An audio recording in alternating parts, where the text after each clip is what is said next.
नमस्कार साथियों, कैसे हैं आप लोग? कैसी चल रही है आप लोगों की पढ़ाई? आशा करते हैं आपकी पढ़ाई अच्छी चल रही होगी। तो अब समय आ गया है कि हम लोगों को चेक करते जाना है साथ साथ में कि हमारी पढ़ाई किस लेवल की हो रही है और कहाँ तक पढ़ाई हमारी हो चुकी है। मतलब हम कितने क्वेश्चन सॉल्व कर पा रहे हैं कि नहीं कर पा रहे हैं। लेकिन ज्यादा टाइम आपको खराब नहीं करना है क्योंकि हमको पढ़ना ही बहुत सारा सिलेबस है।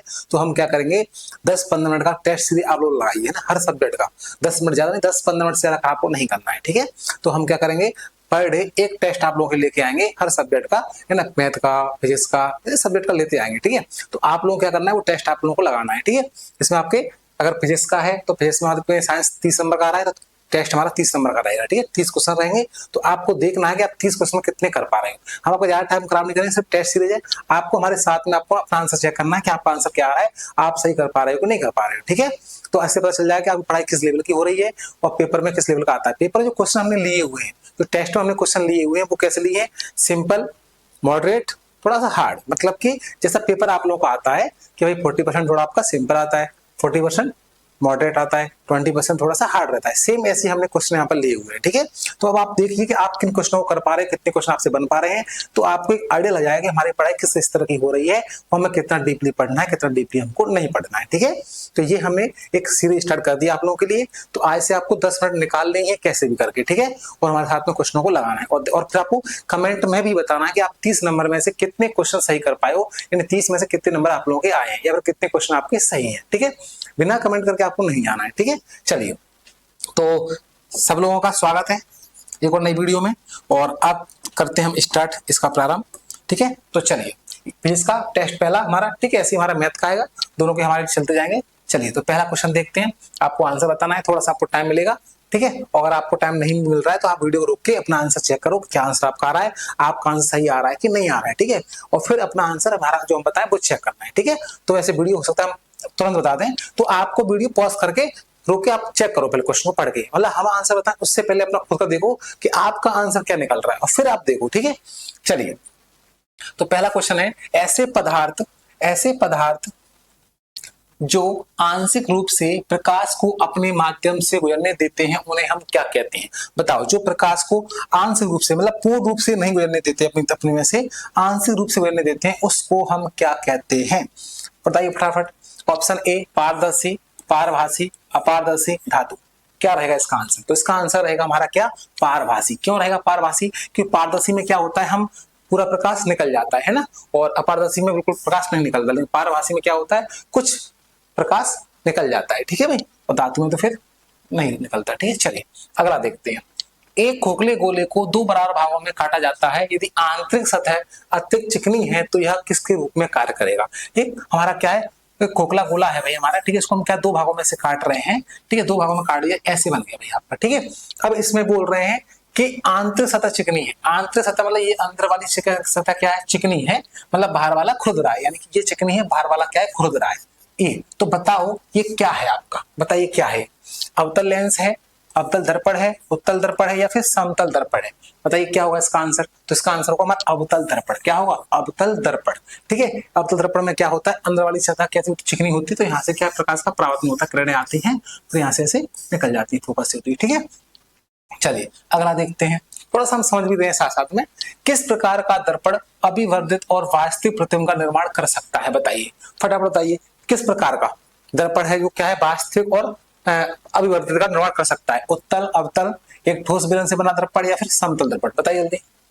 तो इसका आंसर भी हमारा क्या रहेगा? अवतल दर्पण। क्या रहेगा? अवतल दर्पण हमारा क्या करता है, वास्तविक प्रतिबिंब इसमें बनता है और अभिवर्धित भी करता है। चलिए अगला देखते हैं। इंद्रधनुष का निर्माण एक उदाहरण किसका है? बताइए, इंद्रधनुष किसके कारण बनता है? ध्रुवण के कारण, विकिरण के कारण, प्रकीर्णन के कारण, या फिर परावर्तन के कारण? जल्दी बताइए फटाफट, कौन सा इसका आंसर होगा? इसका आंसर हमारा क्या होगा? विकिरण के कारण। यानी प्रकीर्णन नहीं होता, इसमें क्या होता है, विकिरण होता है। क्या होता है? विकिरण होता है, यानी प्रकाश फैलता नहीं है। ठीक है, चलिए अगला देखते हैं। यदि एक वस्तु समतल दर्पण के सामने उससे 10 सेंटीमीटर की दूरी पर रखी है तो निर्मित प्रतिबिंब क्या होगा? बताइए, यहाँ पर एक समतल दर्पण है, तो आईना है ये, मान लो इसमें अपना चेहरा देख रहे हैं भाई, ये चेहरा बन गया आपका। ठीक है, मेरा नहीं, ये आपका चेहरा है। ठीक है, चलिए, तो ये चेहरा है, तो भाई बताइए कि ये प्रतिबिंब बन रहा है वो दर्पण से कितनी दूरी पर बनता है? तो सबको पता होना चाहिए। बताइए आंसर बताओ, इसका क्या होगा आपके हिसाब से? चलिए इसका आंसर बात करते हैं हम कि भाई क्या होता है, अगर वस्तु दर्पण के सामने मानो 10 मीटर की दूरी पर है, 10 सेंटीमीटर दूरी पर है, तो प्रतिबिंब भी क्या है, दर्पण के पीछे उतनी ही दूरी पर बनता है। दर्पण के पीछे बनता है और उतनी दूरी पर ही बनता है जितनी दूरी पर वस्तु सामने रखी हुई है, यानी कि दर्पण के पीछे 10 सेंटीमीटर। क्यों? क्योंकि 10 सेंटीमीटर वस्तु सामने है दर्पण के, है ना। चलिए ठीक है भाई, तो ऑप्शन नंबर डी आपको चेक करना है, पहले आंसर खुद चेक करना है आपको कि आपका आंसर क्या आ रहा है, ठीक है। उसके बाद फिर जब मैं बताऊं तब आपको बताना कि इसका आंसर ये सही होता है, सही है गलत है, ठीक है। और फिर आपको कमेंट में करना है कितने नंबर आए, क्योंकि अगर आपने पहले ही बताया, पहले ही देख लिया मेरा वाला, तो फिर आप बता कैसे पाओगे। आप वीडियो पॉज कर सकते हो, ठीक है। चलिए अगला देखते हैं। पॉलिस्टार स्टील के चम्मच की आंतरिक सतह किसकी तरह कार्य करती है? चम्मच तो आप जानते ही हो भाई, चम्मच में स्टील की चम्मच है, आपने देखा चमकती है, मतलब जब प्रकाश ऊपर गिरता है तो चमकती है, परावर्तन प्रकाश का परावर्तन तो होता है भाई आप लोग। क्यों? अब बताओ कौन सा है ये, किसकी तरह कार्य करता है? अवतल दर्पण, अवतल लेंस, उत्तल या फिर समतल? तो भाई देखो अंदर वाली सतह थोड़ा सा क्या जो दबी हुई होती है, अंदर वो कैसी होती है, चिकनी होती है, तो यानी कि अवतल दर्पण की तरह कार्य करेगा। किसकी तरह? अवतल दर्पण की तरह कार्य करेगा, ठीक है। तो ऑप्शन नंबर इसका ए सही है। चलिए अगला, निम्नलिखित में से कौन सा प्रकाश का सबसे अच्छा स्रोत है जो कम से कम ऊर्जा की खपत करता है? भाई आपको एक चीज और बता दूं मैं आप लोगों को कि भाई आप लोगों को जो क्वेश्चन, अगर आपको वीडियो अच्छी लग रही है तो आप चाहते हो कि मैं ऐसी क्लास लेके आऊं, ऐसे टेस्ट आप लोगों को लेते आऊं, हर क्लास में 30 क्वेश्चन है ना, मैथ में 20 क्वेश्चन ऐसे लेके आऊं, और आपका फास्ट रिवीजन भी है, टाइम भी हम खराब नहीं करेंगे, मात्र 10 मिनट खराब करेंगे, ठीक है। तो आप लोग बताना, कमेंट जरूर करना, ठीक है।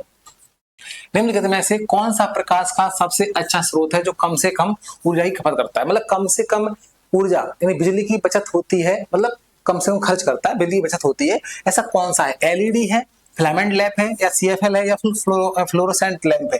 देखो सीएफएल पहले चलती थी, आपने देखा होगा ना, अब चलती है का बहुत कम, लेकिन अब ज्यादातर क्या है, इनका जगह एलईडी ने ले ली है। आपने देखा होगा हर चीज में एलईडी घुसाई है ना, एलईडी बल्ब, एलईडी कुछ भी, और ये रंग बिरंगी सब तरह की आती है ना। एलईडी में छोटे छोटे से बल्ब लगे रहते हैं, अगर आप देखोगे बल्ब को खोल के इसको देखना, छोटे छोटे बल्ब ऐसी ऐसी एलईडी भी आती है, तो देखा ठेलों पे लगी रहती है भाई, उजाले के लिए अंधेरे में ठेले लगाते हैं फल की सब्जी के ना। तो एलईडी क्या है, बहुत कम लाइट खाती है, बैटरी से बहुत चल जाता है, ठीक है भाई। तो एलईडी इसका सबसे बेस्ट आंसर है, ठीक है। 7 का आंसर हो गया ए। चलिए, बेलनाकार लेंस का उपयोग किसमें होता है? बेलनाकार लेंस का उपयोग किसमें होता है? जरा दूरदृष्टि, दीर्घ दृष्टि, दृष्टि वैषम्य या निकट दृष्टि दोष? बताइए। तो बेलनाकार लेंस, चलिए बताइए क्या होगा इसका आंसर। चलिए इसका आंसर होगा हमारा दृष्टि वैषम्य। क्यों? क्योंकि क्या होता है, इस दोष होता कौन सा, ये दोष क्या होता है, ये दोषों में क्या होता है, जो हमारी लाइनें होती है ना, पैरेलल लाइनें जो सीधी ऊर्ध्वाधर और क्षैतिज, जब इनको देखते हैं ना सामान्य दूरी से, तो ये क्या है, एक साथ इनको देखने में समस्या होती है, मतलब वो एक साथ इन दोनों लाइनों को नहीं देख पाता है, इनसे हम क्या बोलते हैं, ये दोष पाया जाता है, उसको बोलते हैं दृष्टि वैषम्य दोष बोलते हैं, ठीक है।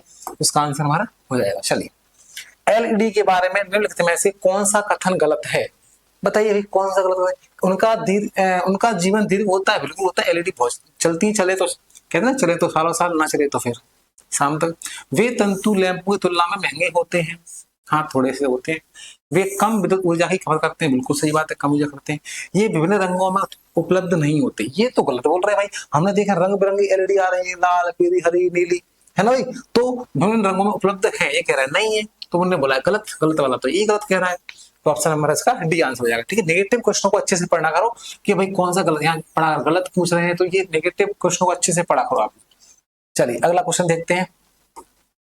अगला, एक समतल दर्पण द्वारा बनाई गई छवि, एक समतल दर्पण द्वारा बनाई गई छवि कैसी होती है? बताइए।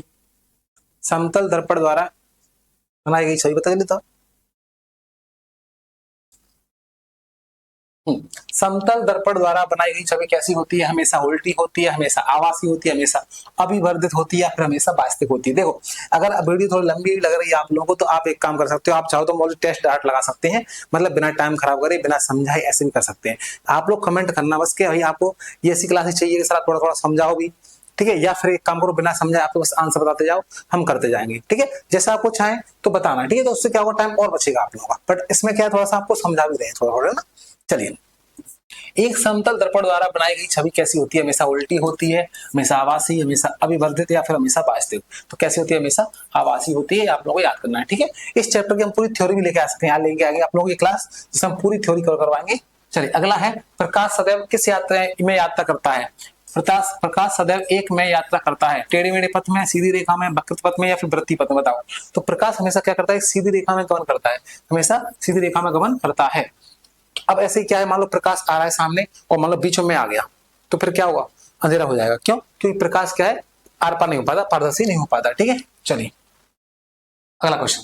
पेरिस्कोप एक यंत्र है जिसका प्रयोग करते हैं, बताइए फटाफट जल्दी, किसमें करते हैं इसका, हम किसमें करते हैं, समतल दर्पण में। किसमें करते हैं, समतल दर्पण में। ठीक है, चलिए अगला। श्वेत प्रकाश में उपस्थित होते हैं एक रंग, 7 रंग, 5 रंग। भाई श्वेत प्रकाश है तो श्वेत में कितने रंग हो जाएगा, श्वेत में तो एक ही रंग होता है, नहीं एक रंग नहीं होता, 7 रंग होते हैं, 7 रंग होते हैं। 7 रंग जब क्या है, जब चलते चलते हैं तो कितने, एक रंग दिखाई देता है जो क्या हो जाए, व्हाइट हो जाता है। ठीक है, पूरे रंग मिल जाते हैं और व्हाइट बन जाता है। चलिए छाया बनती है क्यों, प्रकाश तरंगों के रूप में यात्रा करता है इसलिए, या प्रकाश सीधी रेखा में यात्रा करता है, अभी बताया था ये तो। ठीक है, प्रकाश ऊर्जा एक रूप है, या फिर प्रकाश से यात्रा करते हुए झुकता है, तो प्रकाश एक सीधी रेखा में गमन करता है। जब प्रकाश के बीच में कोई अवरोध आ जाता है, प्रकाश मार्ग हो जाता है, गमन नहीं कर पाता है, तो वहां पर क्या है, परछाई अंधेरा हो जाता है, यानी परछाई बन जाती है। ठीक है, चलिए आवर्धक लेंस होता है, कैसा होता है आवर्धक लेंस, जल्दी बताओ फटाफट फटाफट फटाफट फटाफट। आवर्धक लेंस कैसा होता है, ये होता है अवतल लेंस। कैसा होता है, अवतल लेंस होता है। ठीक है, चलिए गोली दर्पण कहलाते हैं। गोली दर्पण भाई आप कैसे, उत्तल अवतल दोनों ही बनते हैं। गोली में जब इसको काट के बनाते हैं तो अवतल उत्तल दोनों बन जाते हैं। अगर आप बाहरी सतह पे क्या कर दो, पॉलिश कर दो, तो बनता है अवतल, और अंदर पे कर दो तो क्या बनता है, उत्तल। ठीक है भाई, चलिए अगला देखते हैं। या रात्रिचर जीवों की आंखों के कार्निया और पुतली बड़ी होती है, इस संरचना से उन्हें किससे मदद मिलती है।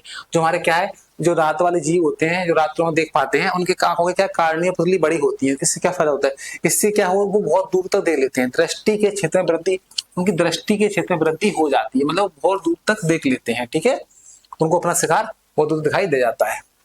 चलिए अगला, उत्तल लेंस। उत्तल लेंस उस पर पड़ रहे प्रकाश को अपसारित करता है, उस पर पड़ रहे प्रकाश को अभिसारित करता है, या प्रकाश पर कोई प्रभाव नहीं पड़ता है, उसे बाहर की तरफ झुकाता है। बताइए फटाफट, उत्तल लेंस क्या करता है, उस पर पड़ रहे प्रकाश को अभिसारित करता है। Option number B. आपको चेक करना है कितने सही है, कमेंट करना है। ऑप्शन नंबर 9 क्वेश्चन आ गया। इंद्रधनुष स्पेक्ट्रम का एक उदाहरण है जो इसके कारण उत्पन्न होता है। इंद्रधनुष स्पेक्ट्रम का एक उदाहरण है, किसके कारण उत्पन्न होता है, प्रकाश का परावर्तन, प्रकाश का अपवर्तन, बहुलित परावर्तन, या फिर प्रकाश का परिक्षेपण। बताइए फटाफट, प्रकाश का परिक्षेपण, प्रकाश का परिक्षेपण। चलिए अगला देखते हैं। यदि स्पेक्ट्रम के सभी रंग परावर्तित होते हैं तो वस्तु कैसे दिखेगी। स्पेक्ट्रम के अगर सभी रंग क्या हो जाए, परावर्तित हो जाते हैं, बताया था भी क्या जाती है वस्तु, सफेद, काली, धूसर या फिर रंगीन, तो क्या जाती है, सफेद। क्या जाती है, सफेद। क्या जाती है, पूरे रंग मिक्स हो जाते हैं, सफेद दिखाई देता है हमको। ठीक है, चलिए निम्न में से प्रकाश का प्राकृतिक स्रोत क्या है। प्राकृतिक यानी कि ना तो कृत्रिम है और ना ही लाइट वाइट किसी भी निकलता है। तो देखो जुगनू, बल्ब, लेजर, मोमबत्ती, तो ये सब देखो लाइट वाला है ना। मोमबत्ती हमारी क्या है, कृत्रिम बनाई गई हुई है, सब चीज बनाई हुई है, कृत्रिम ही तो है पूरी। जुगनू ही है हमारा जो क्या प्राकृतिक भाई जो है ना, जुगनू क्या होता है, चमकता है, तो क्या हमारा प्रकाश का प्राकृतिक स्रोत है जुगनू। ऑप्शन नंबर 2 हो जाएगा इसका आंसर। चलिए वस्तु से बड़ा एक आभासी प्रतिबिंब किसके द्वारा प्राप्त किया जा सकता है। वस्तु से बड़ा एक आभासी प्रतिबिंब किसमें होता है, फटाफट बताइए जल्दी, किसका होगा इसका आंसर। आपको पता है कि भाई अवतल दर्पण ही है जो क्या करता है, प्रतिबिंब आभासी वास्तव बनाता है ना। कब, जब वस्तु क्या हो, दर्पण के उस साइड पहुंच जाती है ना, तो वस्तु से बड़ा बनता है उस टाइम पे, और आभासी बनता है तो किसमें, अवतल दर्पण में बनता है। ठीक है, चलिए अगली बात करते हैं। यदि समतल दर्पण पर प्रकाश लंबवत पड़ता है तो यह किस कोण पर परावर्तित होगा। 90 डिग्री, 45, 360 या फिर 180 डिग्री। बताइए समतल दर्पण पर प्रकाश लंबवत पड़ता है तो किस कोण से होगा परावर्तित, 90 डिग्री से। किससे होगा, 90 डिग्री से। ठीक है, चलिए अगला देखते हैं। वे वस्तुएं जो अपना प्रकाश स्वयं उत्सर्जित करती हैं कहलाती हैं अलंकृत, परावर्ती, अपारदर्शी या फिर दीप्त वस्तुएं। जो वस्तुएं अपना प्रकाश स्वयं निकालती हैं वो कहलाती हैं दीप्त वस्तुएं। क्या कहलाती हैं, दीप्त, यानी कि उनको किसी भी स्रोत की आवश्यकता नहीं पड़ती है, उन्हें हम क्या बोलते हैं, दीप्त वस्तुएं। ठीक है, व्यतिकरण की घटना संभव है। व्यतिकरण किसमें होता है, अनुप्रस्थ, अंधेर दोनों तरंगों में, या केवल अनुप्रस्थ तरंगों में, या फिर केवल अंधेर तरंगों में, या इनमें से कोई नहीं। फटाफट बताइए जल्दी क्या होगा इसका आंसर। केवल अनुप्रस्थ तरंगों में। किसमें होता है, केवल अनुप्रस्थ तरंगों में। अगला क्वेश्चन देखते हैं। आपत्ति संकेत लाल रंग के क्यों होते हैं, भाई ये तो सबको पता होगा क्यों होते हैं। कोहरा और धुएं द्वारा न्यूनतम अवशोषित होता है इसलिए, या फिर कोहरा धुएं द्वारा अति अवशोषित होता है, या फिर कोहरा धुएं द्वारा न्यूनतम प्रकीर्ण होता है। न्यूनतम प्रकीर्ण होता है मतलब बहुत कम ये फैलता है तो एक जगह जाके दिखाई दे जाता है। जैसे आपने देखा सिग्नल होते हैं ट्रेन वगैरह के, क्यों? क्योंकि उसका प्रकीर्ण बहुत कम होता है तो फैलता नहीं है, तो वो क्या होता है, बहुत दूर से भी दिखाई दे जाता है। दाढ़ी बनाने वाले दर्पण किससे बने होते हैं? फटाफट बताइए, तो सबको पता होगा किसके बने होते हैं? अवतल दर्पण के। किसके बने होते हैं? अवतल दर्पण से बने होते हैं। जो हम दाढ़ी बनाते हैं उसमें देखते हैं। चलिए, किस रंग की कांच में अधिकतम चाल होती? किस रंग की कांच में अधिकतम चाल होती है? सफेद, बैगनी, लाल या फिर हरा? फटाफट बताइए क्या होगा इसका। अधिकतम चाल किसमें होती है?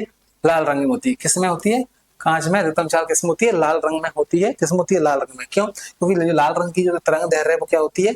सबसे ज्यादा होती है, और अपवर्तनांक क्या होता है? सबसे कम होता है। ठीक है, ये आपको ध्यान रखना है। तरंग दैर्घ्य सबसे ज्यादा होती है किसकी? लाल रंग की। ठीक है, चलिए अगला क्वेश्चन है, प्रकाश के प्रकीर्णन में सबसे अधिक अपवर्तित रंग कौन सा है? सबसे अपवर्तित रंग है हमारा कौन सा? लाल, नीला, बैगनी, हरा। बताइए फटाफट जल्दी, क्या आएगा इसका आंसर? इसका आंसर आएगा बैगनी। क्या है? बैगनी, क्योंकि इसकी क्या तरंग सबसे कम होती है। तो ये हमारे आगे 30 क्वेश्चन हो गए। तो आप लोग बताइए आपके कितने क्वेश्चन सही है, कितने आपके गलत है, क्या और आपकी पढ़ाई किस लेवल की चल रही है। और ऐसी वीडियो चाहते हो तो आपको कमेंट जरूर करना है। ठीक है, और इसको फास्ट करना है और टाइम कम खराब करना है, फिर थोड़ा सा और टाइम बढ़ा सकते हैं, लेकिन इसको अच्छे से समझें। ठीक है, कमेंट पे बताइए, और वीडियो अच्छी लगी तो लाइक शेयर सब्सक्राइब जरूर करिए। मिलते हैं क्लास में, धन्यवाद।